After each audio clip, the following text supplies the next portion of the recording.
고린도전서에 있는 말씀을 같이 읽도록 하겠습니다.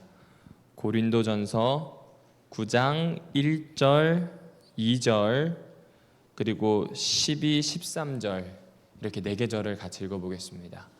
고린도전서 9장 1절과 2절, 12절, 13절 이 4개의 구절을 좀 같이 읽어보겠습니다. 찾으셨으면 함께 읽겠습니다. 시작. 내가 자유인이 아니냐, 사도가 아니냐, 예수 우리 주를 보지 못하였느냐, 주 안에서 행한 나의 일이 너희가 아니냐, 다른 사람에게는 내가 사도가 아닐지라도 너희에게는 사도이니 나의 사도됨을 주 안에서 인친 것이 너희라. 12절입니다. 시작. 다른 이들도 너희에게 이런 권리를 가졌거든 하물며 우리일까 보냐. 그러나 우리가 이 권리를 쓰지 아니하고 범사에 참는 것은 그리스도의 복음에 아무 장애가 없게 하려 함이니라. 성전의 일을 하는 이들은 성전에서 나는 것을 먹으며 제단에서 섬기는 이들은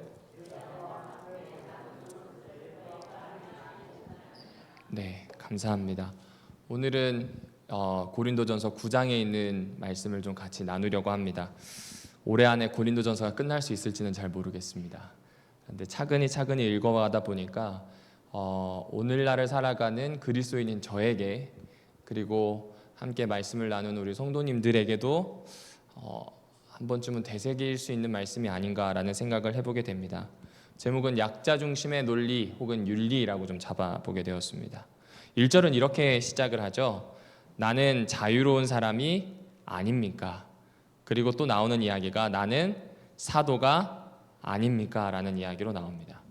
여러분, 바울이 여기에 자유롭다는 말을 먼저 쓰는데요. 이 자유에 대한 것을 그렇게 크게 고민하실 필요가 없습니다. 8장을 잠시 보실까요? 8장을 잠시 보시면 9절과 좀 같은 단어를 씁니다. 8장 9절을 제가 읽어드릴게요. 그런즉 너희가 자유가 믿음이 약한 자들에게 걸려 넘어지게 하는 것이 되지 않도록 조심하라 라고 되어 있는데, 여기에 나오는 자유를 이 난하주 혹은 난회주라고 되어 있거든요. 아래쪽에 보면 성경에 난회주가 있습니다. 거기에 보면 권리라고 되어 있습니다. 그러니까 자유로운 사람은 무엇이든지 할 수 있는 권리가 있는 사람입니다. 그리고 자기가 자유로운데 무엇에 대한 자유가 있냐면 그 바로 다음 문장에 나오는 것처럼 사도다라는 표현이 나옵니다. 그러니까 난 사도로서 자유로운 사람입니다. 그러니까 내가 사도로서 권리를 주장하는 것 당연하지 않은가라는 지금 반문을 하고 있는 겁니다. 대부분 자유라고 할 때, 권리라고 할 때 당시 사람들은 이 소피스트들이라 그러잖아요. 변론을 하기도 하고 때로는 이 가르치기도 하는 이 교사와 같은 소피스트들이 도덕적으로 자유롭다. 그러니까 쉽게 얘기하면 조금의 난잡함, 조금의 경계를 허물 수 있는 것이 가능하다라고 보고 있는 어떤 쾌락에 대한 이야기를 할 때 나는 이 정도 할 수 있는 여건이 됩니다라는 이야기를 할 때 자유를 쓰는데, 바울은 그것과는 상관없는 이야기를 합니다. 그러면서 뭐라고 표현하냐면 저는 사도인데 권리가 있어요. 2절 보면 다른 사람은 아니어도 누구에게 권리가 있다고 표현하고 있어요. 고린도 교회 당신들에게는 내가 권리가 있는 사람이다라고 이야기합니다. 그런데 잘 보면 권리를 주장하는 것처럼 보이진 않습니다. 바로 앞에 8장에 보게 되면 우상에 바친 제물에 대한 얘기가 나옵니다. 여러분, 이 우상에 바친 제물에 대해서는 좀 복잡하게 이야기할 수 있는데 간단하게 얘기하면 먹을 수 있는 고기의 종류가 그 당시에 둘이었습니다. 이 고기의 종류가 달라서가 아니라 이쪽은 황소고 저쪽은 유구고 이런 게 아닙니다. 고기의 종류가 달라서가 아니라 신전에서 취급하는 방법이 달랐어요. 하나는 신전에서 취급하자마자 바로 시장으로 내보내는 겁니다. 이거는 가격도 비싸고요. 누구나 먹을 수 있습니다. 그리고 제의적인 의미가 적습니다. 그런데 신전에서 취급하자마자 바로 제사하는 데 사용되거나 혹은 동시에 제사가 끝난 사람들이 함께 먹는 식탁에 사용되는 고기가 있습니다. 이거는 의미가 좀 달라요. 그 신전의 신에게 예배드리는 용도입니다. 따라서 그리스도인들은 이 고기를 먹지 않는데 몇몇 사람들은 시장에 나오는 건 역시 신전을 통했기 때문에 우상에게 바쳐진 것이라고 여기고 먹었을까요? 안 먹었을까요? 안 먹습니다. 이거 믿음이 좋아 보여요? 안 좋아 보여요? 우리가 보기엔 좋아 보이는데 바울이 보기에는 안 좋아 보여요. 왜냐하면 이 신들이 거짓신이에요. 거짓 신에게 바친 건 의미가 없죠. 따라서 먹는다 안 먹는다 그렇게 크게 왈가왈부할 문제는 아니라고 보는 겁니다. 그러나 혹시 믿음이 약한 자들, 그러니까 신전에서 유통되었다고 하는 이유 때문에 먹지 못할 만큼의 믿음을 가지고 있는 사람들이 그 믿음을 잃어버리거나 혹은 어려움을 당하지 않도록 나는 먹을 수 있음에도 불구하고 안 먹는다는 이야기를 합니다. 자, 그럼 다시 물어볼게요. 사도로서 자유로워요? 아니면 자유로워 보이지 않아요? 어떠신가요? 자유로워 보여요? 자유로워 보이지 않아요? 네. 근데 제가 보기엔 자유롭지 않아 보였어요. 왜냐하면 바울이 고린도 후서에서도 뭐라고 이야기하냐면 우리는요, 여러분의 종이다. 여러분, 종은요, 해보신 분은 알아요. 특별히 여성분들은 너무나 잘 아시죠. 아이가 5살 되기 전에는 죄송하지만 종이에요. 위에서 나오는 거든 밑에서 나오는 거든 다 해결을 해야 돼요. 와, 이런 경우가 어디 있습니까? 그죠? 누군가에게 매여 있어야 돼요. 이거 자유로워요? 자유롭지 않아요?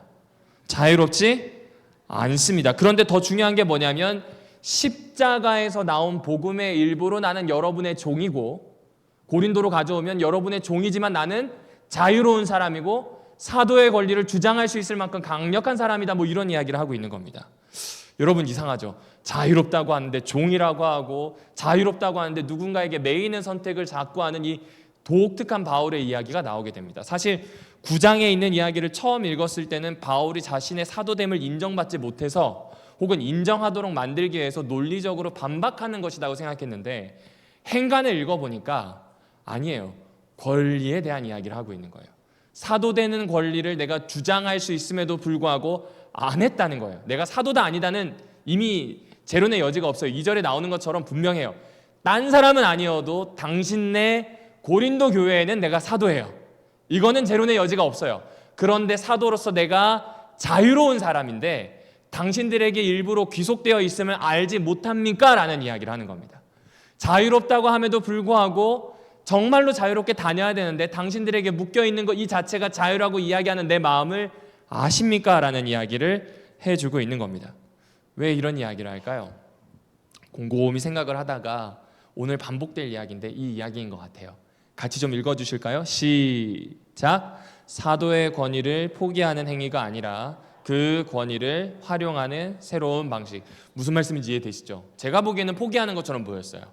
포기할 수 있는 자유도 있고 없는 것도 있다고 했는데 곰곰이 생각해 보니까 바울은 이것마저도 뒤에 나오는 본문을 보니 활용을 합니다. 그 권위를 활용해서 사람들이 복음 안에 들어가도록 사용하고 있더라고요. 남을 위해 자기 자유를 포기한다는 역발상으로 접근하는 겁니다. 왜 이런 이야기를 할까요? 일부 신자들이 앞에서 보았던 것처럼 이기적이고 파당짓고 안 좋은 행동을, 비행을 일삼아요. 당신들은 지금 자유롭다고 하면서 하는 그 행동이 옳지 못하다는 걸 자신의 모습을 통해서 잘못되었음을 지금 강변하고 있는 겁니다. 그리고 바울은 이러한 자유를 가지고 있는 자신이 사도의 권리가 가지고 있다는 것을 얘기하면서 그 사도의 권리를 하나하나씩 방어해 가는 겁니다. 그러니까 지금 이 내용은 아주 단순한 내용이에요. 뭐 내가 사도냐 아니냐 이 얘기가 아니라 사도로서 권리가 있는데 주장하지 않는 이유를 사도됨을 통해서 쭈쭈쭈쭈쭈쭉 이야기하고 있는 것입니다. 그러면 사도됨의 권리는 무엇일까요? 여러분, 우리가 주를 보았다라는 표현이 나오게 됩니다. 주 안에서 행했다라고 9장 1절에 되어 있지만 15장에서는 우리가 주를 보았다라는 표현을 씁니다. 그러니까 사도가 되기 위해서 가지고 있는 가장 큰 조건이 뭐냐면 주를 보는 겁니다. 예루살렘 교회에 있는 사람들에게 베드로와 같은 사람 아니면 요한과 같은 사람, 이런 사람들은 확실히 사도, 보냄을 받은 자들이거든요. 예수님과 함께 살았고 예수님의 가르침을 들었고 어쨌든 예수와 함께 했어요. 그런데 바울은 예수와 함께 하지 않았어요. 그리고 예수와 함께 하지 않았을 뿐더러 예수와 함께한 사람들을 속된 말로 잡아 족치려고 했어요. 그리고 많이 죽였어요. 어떻게 보면 넘겨주었고 자기가 손을 깨끗하게 했다고 할진 모르지만 죽을 수밖에 없고 어렵게 할 수밖에 없는 환경에 내어줬어요. 그러니까 기독교인들 입장에선 이 사람을 사도로 받아들이기 되게 껄끄러운데 한 가지 분명한 근거를 댑니다. 내가 예수 안에 사도인 이유가 뭐냐면 나는 주님을 봤다는 겁니다. 여러분, 이게 매우 중요합니다. 주님을 봤다는 게 왜 중요하냐면요, 주님을 보는 것이 구약 선지자들에게 있어서는 자신의 선지자성을 회복하는 겁니다. 여러분, 혹시 엘리야를 기억하십니까? 이 사람에 대해서는 지역 이름만 알아요. 디셉 사람 엘리야라는 사람이 등장을 하는데, 이 사람이 아주 걸출한 일을 합니다. 이스라엘 땅에 비가 몇 년 동안 내리지 못하게 하고요, 혼자서 아세라를 섬기고 바알을 섬기는 선지자를 거의 1000명 가까이 도륙을 냅니다. 말도 안 되는 거죠. 여러분, 이게 왜 말이 안 되냐면요, 전쟁을 할 때 막 여러 사람이 싸우는 이유가 한 사람의 무장이 아니라 여러 사람이 여러 사람을 칠 때 인원이 많으면 이길 수밖에 없어요. 혼자 둘 죽이거나 혼자 셋 죽이거나 그게 다예요. 모든 전쟁이 그래요. 밤낮 이어졌다는 건 인원이 많아서예요. 그만큼 누군가를 죽이는 일이 힘들어요. 힘에 부치는 일인데 그 일을 한 사람입니다. 말도 안 되는 영웅이에요. 그런데 이 사람이 이세벨과 아합의 권세가 무서워서 숨어들게 됩니다. 한마디로 얘기하면 불러주신 선지자성을 스스로 감추고 잃어버리게 되었어요. 하나님이 회복시키시는 방법이 있죠. 어떤 방법이었나요? 일단 먹여요. 참 감사한 일이에요. 일단 먹여요. 먹인 다음에 어디로 갑니까? 산으로 불러요. 산으로 불린 다음에 엄청난 일들을 보입니다. 엄청난 일들을 막 일으키는데 그 엄청난 일 다음에 하나님이 세미한 음성으로 나타나게 됩니다.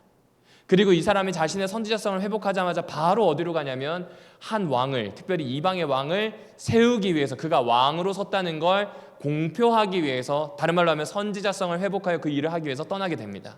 그런데 그 장소가 어디냐면 아라비아입니다. 아라비아 광야에 있는 한 산에서 그 모든 일이 일어납니다. 그리고 이 사람은 열심히 특심한 사람입니다.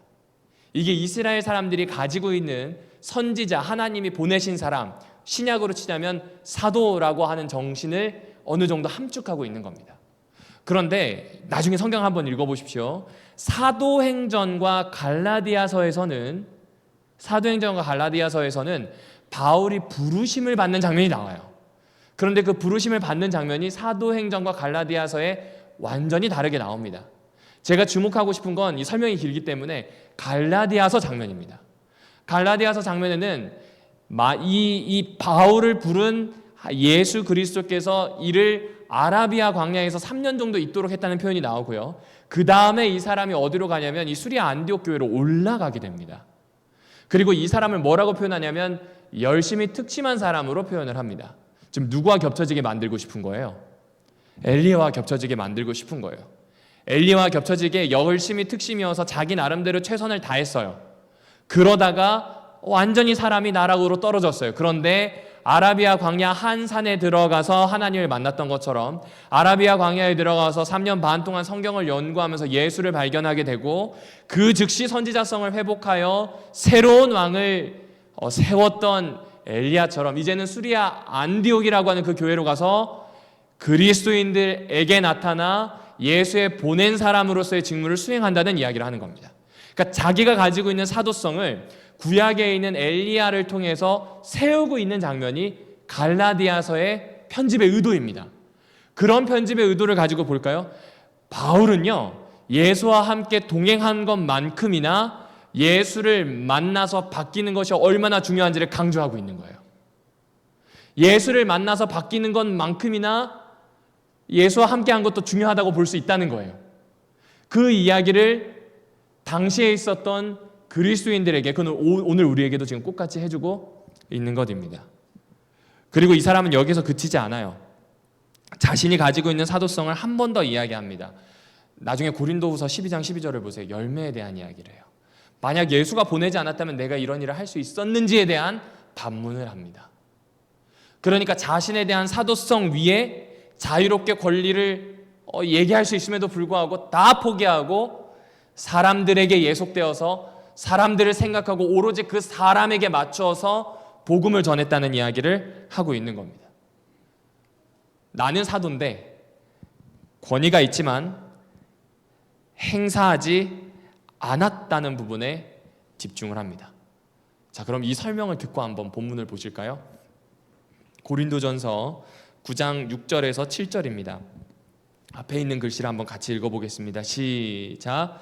유독 바나바와 저에게만은 일하지 않아도 될 권리가 없는 것입니까? 스스로 비용을 대면서 군대 생활을 하는 사람이 어디 있습니까? 포도밭을 일구기만 하고 그 열매를 먹지 않는 사람이 그렇죠. 바울은 지금 자기가 이 모든 일을 시작을 했다는 겁니다. 내가 이 주님의 사도로 부르심을 받아서 마치 군대에 가서 군 생활하는 것처럼 똑같이 이곳에서 그 부르심에 맞추어서 생활하고 있다는 겁니다. 남자분들 다 아실 거예요. 군대에 가면요, 속옷 한 장 내 거 없어요. 다 집으로 보내고요, 군에서 지급되는 물품만 씁니다. 나중에 좀 짬이 차서 제대하기 직전이나 사제라 그래서 외부에 있는 물품을 쓰지, 다 쓰면 늘어나는 팬티에 늘어나는 양말 쓸 수밖에 없어요. 다 나라에서 제공해 주는 걸 쓰게 됩니다. 마찬가지예요. 하나님 나라에서 부르심을 받았기 때문에 하나님 나라의 사도로 그분에게서 받고 있으므로 당신들에게 요구하지 않았다는 거예요.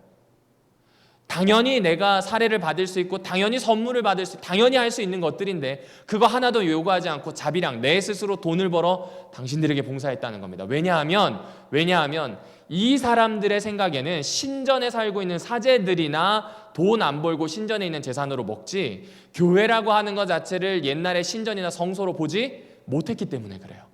그러니 이 사람들이 예수를 받아들이는 신앙에 있어서 방해가 되지 않도록 자기 나름대로 천막을 하기도 하고 누군가의 집에서 일하기도 하면서 돈을 벌고 먹어가면서 입어가면서 스스로 해결해 가면서 했다는 걸 강조하고 있는 겁니다. 왜 이런 이야기를 할까요? 조금만 더 보실까요? 11절부터 12절입니다. 읽어보겠습니다. 시작. 우리가 여러분에게 영적인 것들을 파종했다면 우리가 여러분에게서 육적인 것들을 거두어 드린다 한들 그것이 무슨 대수입니까? 다른 사람들도 여러분에게 이렇게 할 권리를 가졌다면 우리는 더욱 그렇지 않겠습니까? 그런데 우리는 이 권리를 행사하지 않았고 오히려 모든 것을 견뎠습니다. 그리스도의 복음을 전하는 일에 어떠한 방해거리도, 그렇죠, 이 이유 하나 때문에요.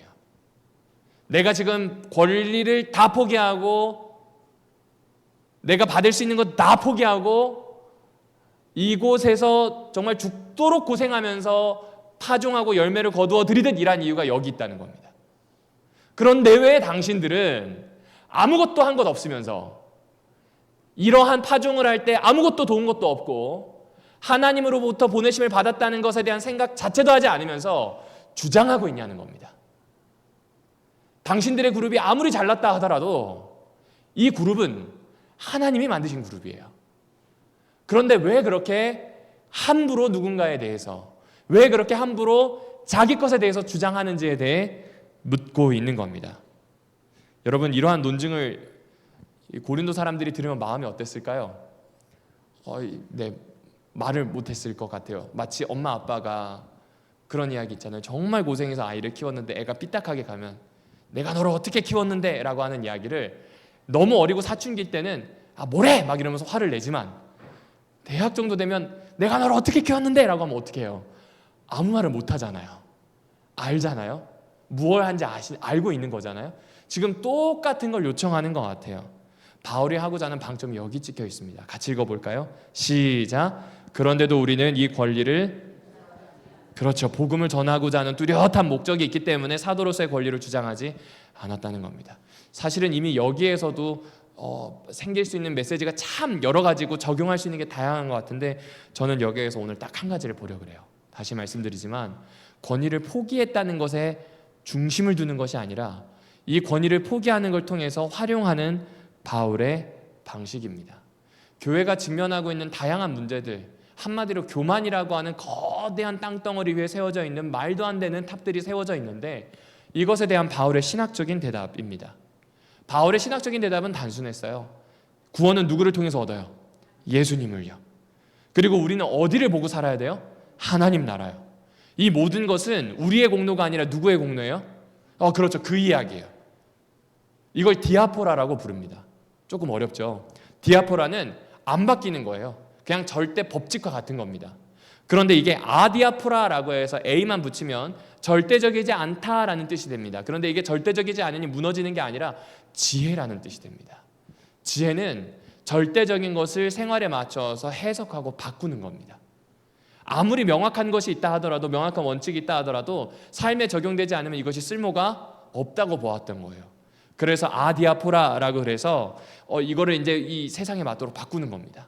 예를 들면 우상에게 바쳐진 거 건드리면 돼요, 안 돼요? 다 버려야 돼요. 근데 문제가 있어요.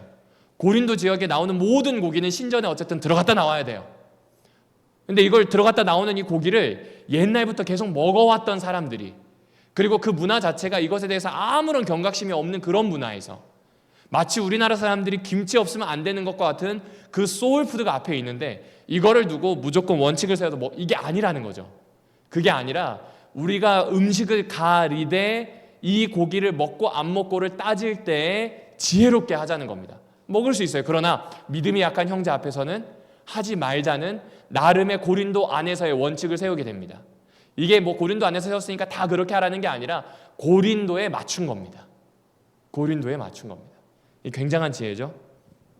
바울은요, 근본은 확실하게 붙들어야 하지만 모호한 상황이 되었을 때 성도들이 딱 바르게 세워야 되는 윤리적인 원칙을 좀 이렇게 하면 좋겠다는 원칙을 좀 제공해 주는 겁니다. 디아포라, 곧 덕을 세울 생각을 해주라는 거예요. 원칙을 가지고 덕을 세울 생각을 해달라는 겁니다. 고린도전서 8장 1절을 눈으로 빨리 읽어보실까요? 제가 3번역으로 읽어드릴게요. 지식은 사람을 교만하게 하지만 사랑은 무엇을 한다고요? 덕을 세워요. 맞아요. 아는 걸 가지고 사용하는 거에 따라 참 다릅니다. 이 사람을 알아요. 이 사람을 알아서 판단해버리면 끝입니다. 근데 이 사람을 알아서 사랑하기 시작하면 이해하게 됩니다. 다르죠? 덕을 세우는 쪽으로 하기를 원하는 겁니다. 모든 것이 다 허용된다고 사람들은 말하지만 모든 것이 다 유익한 것은 아닙니다. 모든 것이 다 허용된다고 사람들은 말하지만 모든 것이 덕을 세우는 것은 아닙니다. 고린도전서 10장 23절에 나오는 이야기입니다. 그러니까 아무리 유익한 것이라 할지라도 덕을 못 세운다면 우리에게 이것은 윤리적으로 삶에 있어서 큰 힘이 되지 못한다는 이야기입니다. 에베소서 4장 29절, 나쁜 말을 입 밖에 내지 말고 덕을 세우는 데에 필요한 말이 있으면 적절한 때에 해서. 덕을 세우는 말이 정해져 있을까요? 때로는 욕설이 덕을 세울 수도 있습니다. 때로는요. 예외적으로는 그럴 수도 있다는 겁니다. 왜 그럴까요? 적절한 때에 적절한 말이 나가게 된다면 그것은 덕을 세울 수 있는 것이기 때문에 그렇습니다. 듣는 사람에게 은혜가 되게 할 수 있는 이야기가 있다는 겁니다. 그러니까 바울은 이렇게 해보자는 거예요. 디아포라라고 하는 게 정해졌으니 이건 무조건 하자. 외골수처럼 하는 것이 아니라 둘러보고 덕을 세울 수 있는 방식으로, 한마디로 사람과 사회와 세간을 읽어서 함께 하자는 겁니다. 그리스도인들에게 조금은 넉넉한 마음과 지혜를 가지기를 요청하는 겁니다. 그런데 그래도 될 때가 있어요. 하지만 안 될 때도 있을까요? 없을까요? 있어요. 그때 뭐 해야 될까요? 권리를 포기하자는 거예요. 특권을 포기하자는 겁니다. 구약시대의 제사장에게서 자신의 사도성을 가지고 올 수 있어요. 엘리야에게서도 사도성을 가지고 올 수가 있어요. 엘리사도 마찬가지입니다. 혹은 자기와 조금 다른, 아주 요만큼 다른 베드로에게서도 가지고 와서 나는 당연히 당신들에게 있어서 요구할 거 요구하고 받을 수 있습니다라는 이야기를 할 수 있는데 그거 과감히 포기합니다. 누구를 보았기 때문일까요? 고린도 사람들의 삶을 보았기 때문에. 맞아요. 예수님도 보았지만 지금 중요한 건 고린도 사람들의 사도가 되었으므로 고린도 사람들에게 집중해서 보았기 때문에 그렇습니다. 말씀을 전하는 것에 전념하기 위해 장막 만드는 일이 방해된다고 그만둘 수 있어요. 근데 그렇게 하지 않았다는 겁니다. 혹시 아직 믿음이라고 하는 것이 약한 사람들이 있다면 그들을 최선을 다해서 보호할 수 있는 방법을 찾은 겁니다.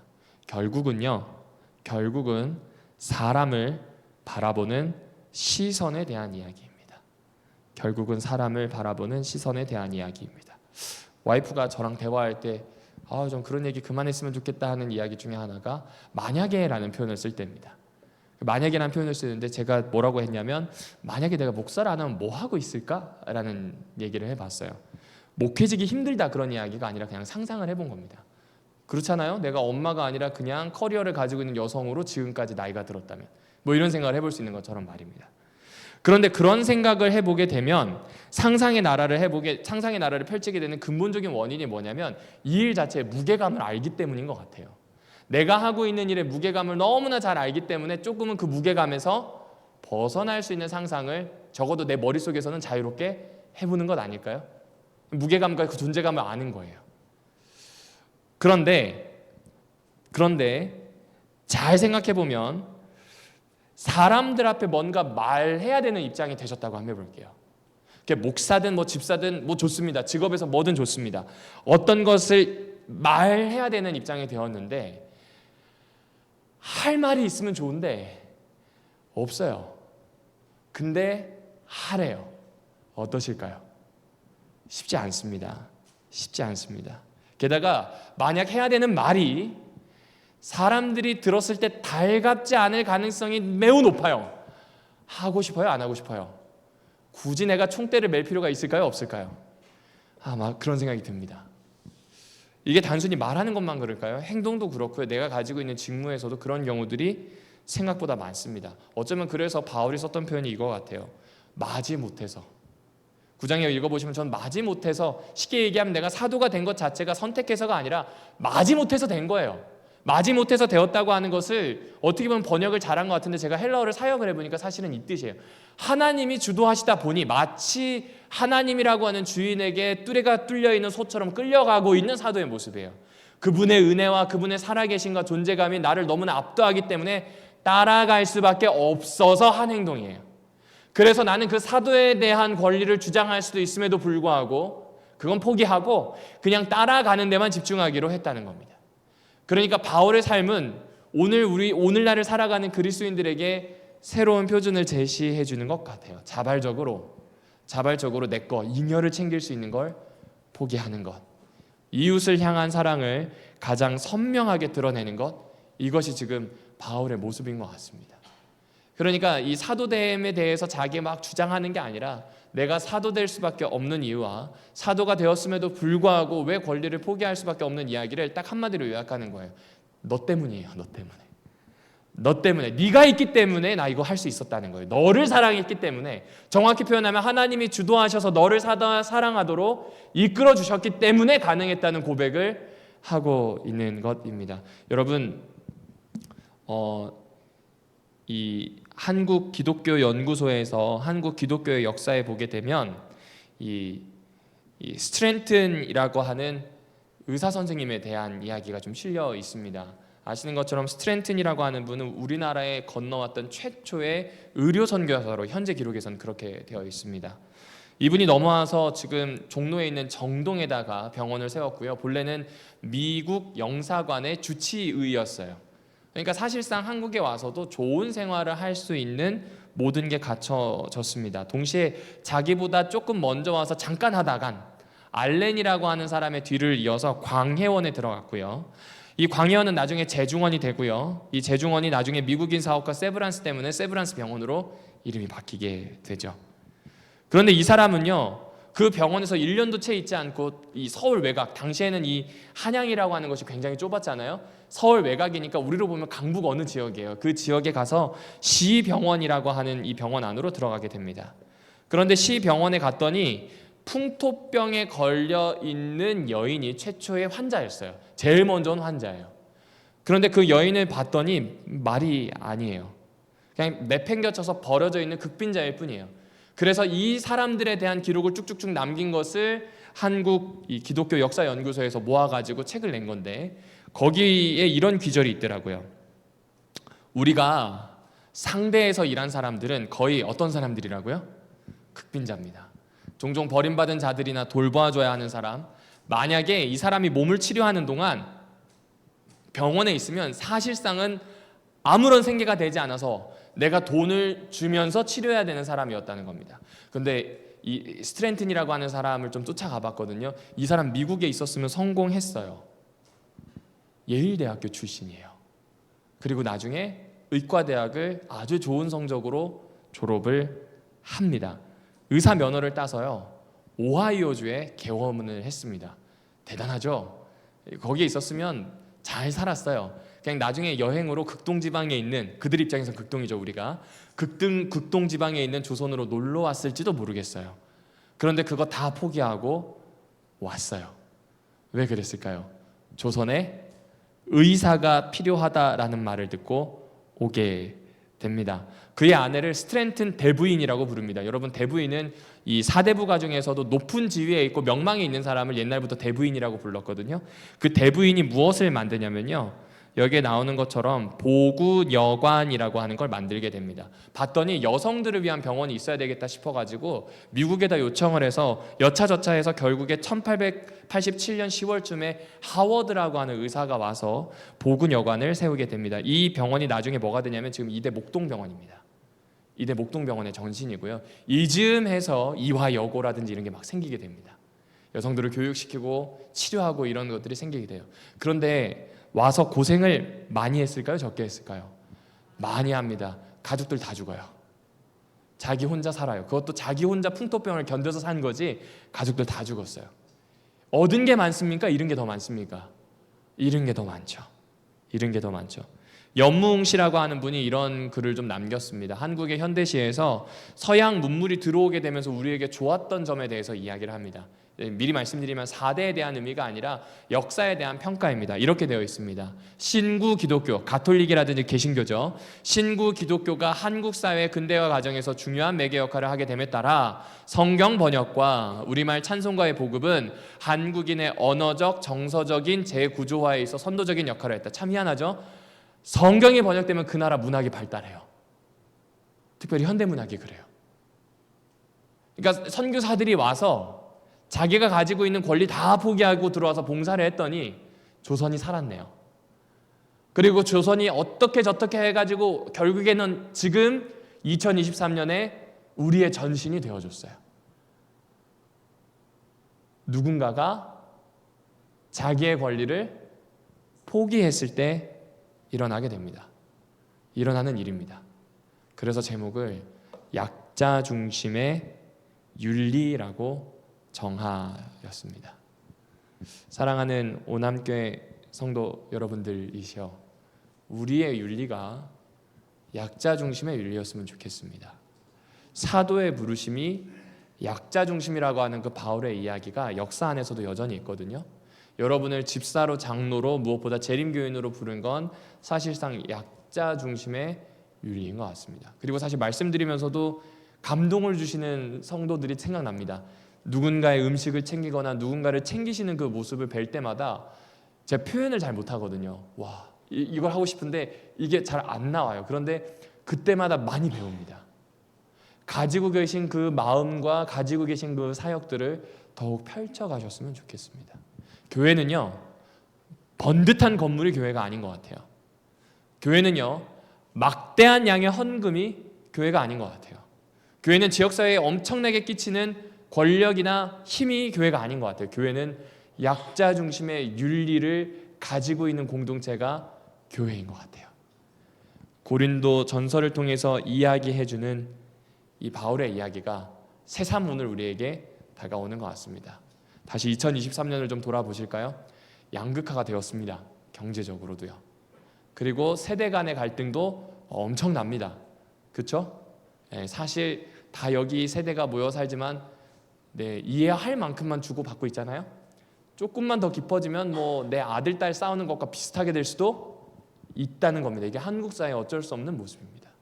그런데 상대를 약자로 보아준다면, 상대가 어찌되었든 고집이 세든 뭐하든 못 되면 어떤 뭐하든 어쨌든 상대가 나의 도움이 필요하다라고 이야기하는 하나님의 인도하심을 따라 사도된 사람의 마음으로 바라본다면 조금 다른 이야기들이 나오지 않을까 하는 생각이 듭니다.